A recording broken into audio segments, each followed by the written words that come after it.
Good morning, all. Thank you, Duncan. This is effectively my first time here as CEO of Rio Tinto. So let me start by saying Rio is in very good shape, and it is my clear ambition to make it even stronger. I'm not sure I have to say too much on this one unless people have specific questions at the end.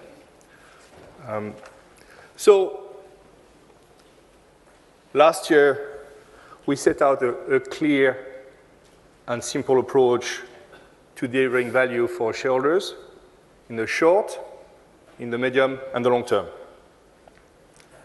It's about the long-term strategy based on world-class assets. It's about maximizing cash through our value over volume. It's about developing a high-performance culture across the group.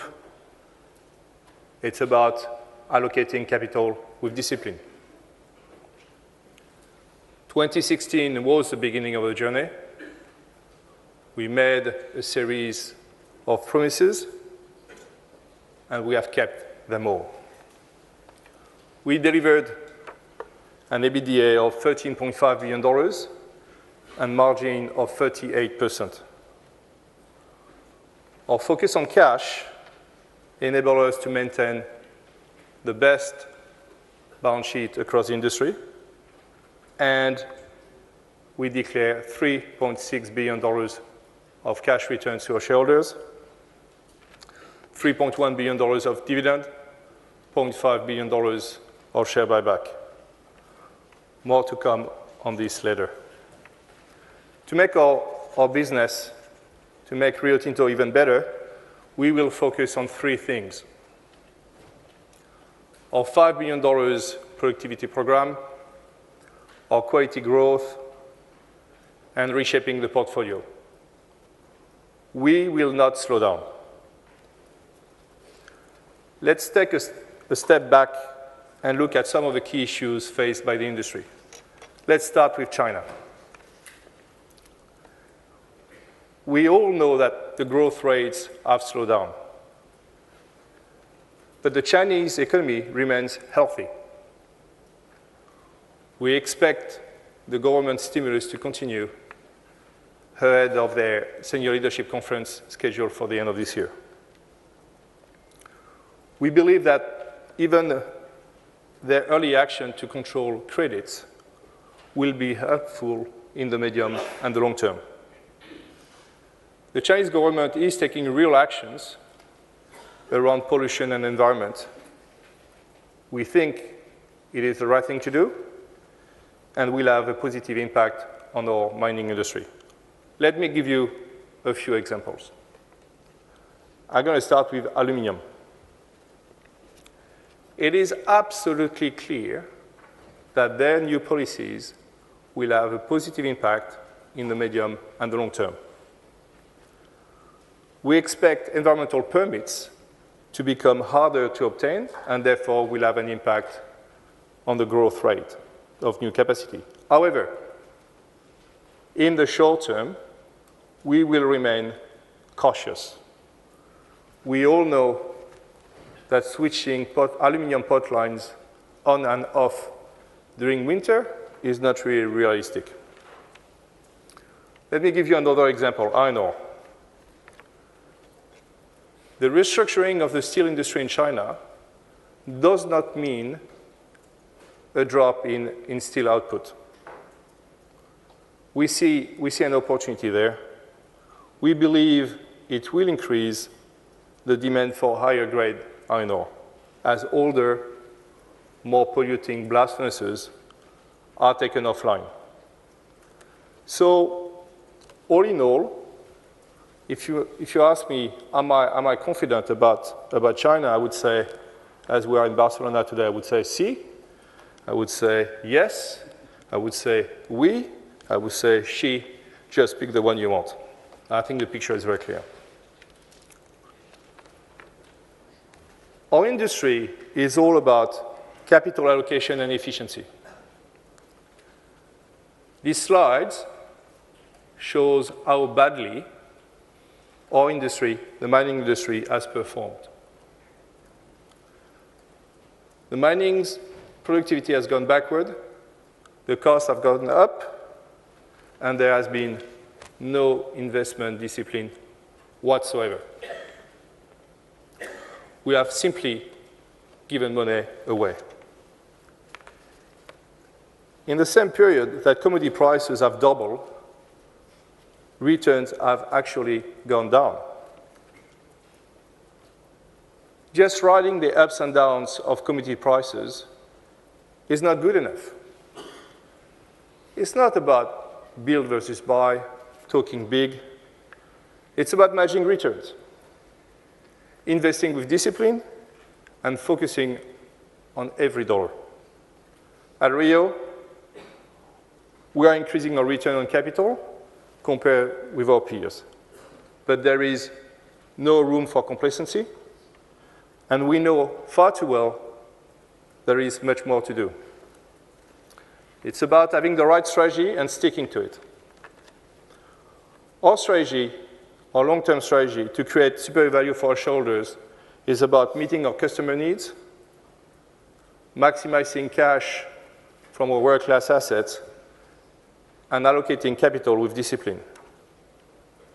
To remind you, we will deliver this through our 4 Ps approach: portfolio, performance, people, partners. Portfolio, it's about world-class assets. Performance is about operating and commercial excellence, or value over volume approach. People, it's about developing industry-leading capabilities. And partners, it's about long-term relationships with our customers, investors, suppliers, governments, and communities. It's about protecting our assets in the short term and securing our access to new resources and markets in the long term. Our value creation model will deliver superior cash that we will use to maintain our balance sheet strength, provide quality growth, and deliver superior returns to all shareholders. Let's look at the first P, portfolio. Our multi-decade, expandable, high-quality assets generate around 90% of our EBITDA. Our Pilbara business delivered leading industry margins, more than 60% in 2016, more than 50% in the last 20 years. We have an excellent position in bauxite with attractive growth options. Our smelters, our aluminum smelters in Canada, are the most profitable ones and the greenest. We have large, high-quality resources in copper, with Oyu Tolgoi, the most exciting copper project in the world today. And we have attractive specialty business that are generating a lot of cash flow, like borates, TiO2, and so on and so forth. However, maximizing the value of our world-class assets depends on the second P, performance. Performance starts with safety. And safety comes first at Rio. Our ambition is very clear, very simple. All of our employees and contractors must return home safely at the end of each and every day. Everyone at Rio, no matter where they work, is focused on personal and process safety. A safe operation is a well-run operation. Every day, every shift, we seek to improve the return on our asset base with a focus on cash and efficiency. Since 2012, we have removed $8 billion US dollars from our cost base. We have reduced our trade working capital to 22 days. And we have announced $7.7 billion of divestment, with all the cash coming back to us. Our success at managing cash and our asset base means we have the best balance sheet in the sector. This is a major competitive advantage. It makes us resilient against any volatility. It also provides us the opportunity to deliver superior cash returns to our shareholders through the cycle. And last but not least, a strong balance sheet means we are ready to take advantage of any opportunity should they arise. But let me be clear, very clear on this one. Any transaction must create value for our shareholders, and our threshold is very high. Now let me move to the best slide of this presentation and potentially of today. As you can see here, most of the sector has been focusing on repairing their balance sheets. Our stronger financial position allows us to maintain a balanced allocation between CapEx, debt reduction, and shareholder return. So let's be very practical here. In 2016, we returned $2.7 billion of cash returns to our shareholders. Remember, this was achieved with an average iron ore price of $53.6 FOB. The average year to date is 74, so a price of 42 for the rest of the year will give us a similar outcome. Looking at those returns, they are the highest in absolute and relative terms across the industry. To be very clear, if you combine all the cash returns of the top 5 mining companies on this slide, we as Rio Tinto delivered 60%, 60% of it. And if you look at the FTSE All-Share Mining Index, we delivered more than 50% of all cash returns to any shareholders. We are building a portfolio of world-class assets, an opportunity that many others don't have. And importantly, we are investing through the cycle. When we make capital allocation, we ensure that we only pick the best. If I look at our 3 quality growth projects that we have today, Silvergrass, iron ore in the Pilbara, Amrun bauxite in Queensland, and Oyu Tolgoi copper and gold in Mongolia, all of them will deliver IRRs in excess of 20%. Now, something which is very important from our perspective.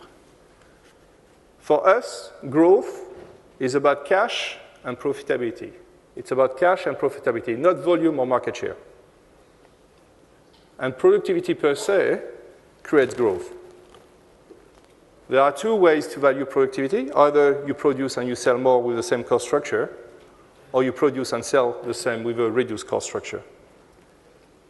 The decision will be made, the decision is being made on an asset and commodity by commodity basis. As I've already said a few times today, we will always place value over volume. Increasing the productivity of our $50 billion asset base is the highest return available to us.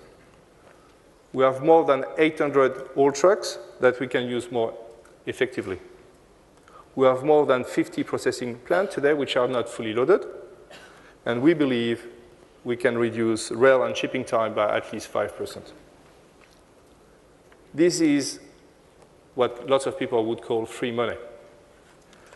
And you can be absolutely sure we will go after it. We will be generating $5 billion of additional free cash flow in the next 5 years, with a run rate of $1.5 billion by 2021. We know how we're going to get there. Let me give you 2 examples. The first one is to deliver best practices in a consistent way across the group. We have been benchmarking all our operations for some time now. Examples of our standout performers are Kennecott in the US for truck maintenance, Oyu Tolgoi in Mongolia for truck utilization, and the Pilbara for truck payload. So we know where we are at our best, and the opportunity for us now is to make sure that we operate at our best everywhere we operate. The second example I would like to use today is about how we are converting data into business insight. We are now using real-time data and visualization tool to safely increase truck speed, for example, and maximize plant throughput. An example of this is our Elk Creek operation coal in Queensland, where the processing plant did manage to produce an additional 2 million tons throughout last year. Now, combine this with our marketing initiative underway with Singapore, we have the recipe for increased margins and returns for shareholders. To put all this in context, $1.5 billion of initial free cash flow would have improved our EBITDA margin last year from 38% to 42%. So to wrap it up, every decision we make at Rio prioritize value over volume. That's what we did in 2016, and it's working. We have a portfolio of world-class assets and the best balance sheet across the industry. This creates a strong platform for the future. We will remain focused on cash and our value over volume approach. As I said from the start, our ambition is very simple. We will deliver superior value for shareholders in the short, in the medium, and the long term. For us, it's all about keeping our promises day in and day out. Thank you.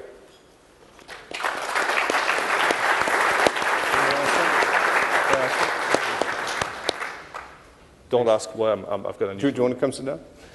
Oh, I can tell a story. I mean, I went for a run on Saturday with my wife, and she said, your time on the 5K is rubbish, so you have to push harder. There are a lot of smart stuff you can do with your wife, but I don't think this one was the right thing. Okay? And for full disclosure, nothing to do with man's flu. It really hurts. Yeah.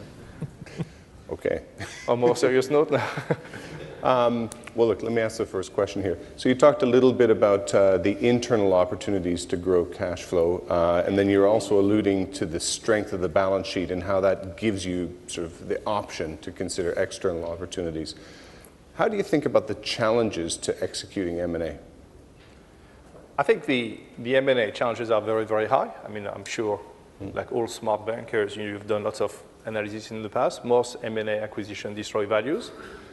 And therefore, the way we look at it is twofold, is the stronger we are in terms of internal operating practice, the better platform it gives us. However, at the end of the day, it's all about numbers. And if the price that you will have to pay to acquire one of the assets is too high, then you won't create value for your shareholders in any fashion. And if I look at, everybody gets excited by the new tier one commodity copper. If I look at the recent transaction, Zaldivar, 10K, Morenci, or even North Parks that we sold a few years ago, fantastic price for the sellers. I'm not sure about the buyers. So the stronger we are internally, the better place we are to be able to extract synergies. But at the same time, it's just a numbers game. If we don't get the right returns, then we won't do it. There's a question here. If we can get a microphone, please.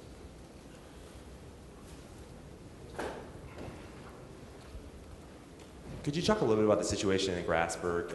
Rio's continuing to roll, and then if for whatever reason that you can't get an agreement that is acceptable for Rio, how you think about copper growth and replacing that sort of lost production? Yeah, I mean the good piece of news I think Freeport is going to present as well. So I guess you can ask the same question to us to make sure there is consistency here.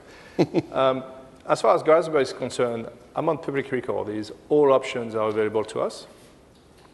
There is no doubt in my mind that Grasberg is a world-class resource, but there is a fundamental difference between having a world-class resource and a world-class business, all right? So depending on the outcome of the ongoing discussion between Freeport and the government of Indonesia, then we will reassess the situation and we'll take a strategic decision in that space. The 94-96 agreement with Freeport is very clear. We work very closely with Freeport, but only Freeport has the authority to engage with the government of Indonesia. So I think Richard is coming today? Yep. So Richard will be even better placed to answer the latest on this one. But as far as we're concerned I'm going to repeat myself, no doubt this is a world-class resource, but I'm not sure it's going to be a world-class business for Rio Tinto. And happens what happens at the end.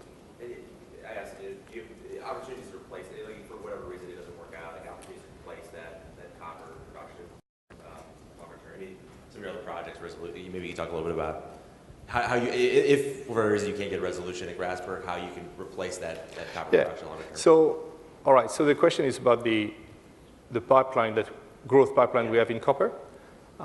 So maybe a few points. One is we are building Oyu Tolgoi, as you know, which will be in the top 5 mines. So we've got another 4 years to build the infrastructure and then 7 to 9 years to ramp it up. That's the first element. The second point is we've got this mine, this project with BHP called Resolution in Arizona. We started the permitting process a couple of years ago, and we are really hopeful that with the Trump administration we can speed up this process. So that's the second point. And the third point is we have a pretty healthy exploration pipeline with a primary focus on copper.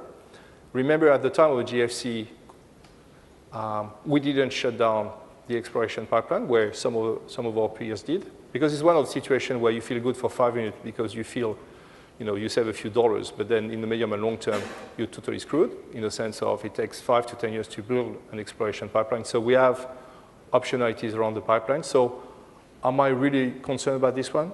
No, I'm not. But at the same time, what is important is not to cut corners, is to do the study properly, and then when the time is right, to bring this capacity online as per the value over volume approach. Any other questions from the floor? Okay. Well, let's not belabor it. Maybe you could join with me in thanking JS for his bravery.